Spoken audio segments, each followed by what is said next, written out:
What's going on, YouTube? I'm just here to show y'all our new car alarm that we just got a few months ago. We had the car for a little bit now, but we just installed it a few months ago. All right, check it out. All right, so just in case you were wondering, this is a 2015 Ford Taurus.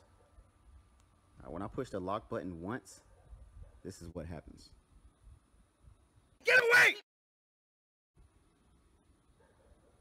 Get away! All right, when I push the lock button twice, this is what happens. Kate, stay away from me. You have to make sure that you push it quick because otherwise it's not gonna take. All right. Now for my unlock button, when I push it once, this is what happens. Get this lady away from me! Get this lady away from me! All right, now when I push it twice, this is what happens. Remember, you gotta push it quick. Kate, stay away from me. Stay away from me, lady! Stay away from me! Get this lady away from me! Get her away! Get away!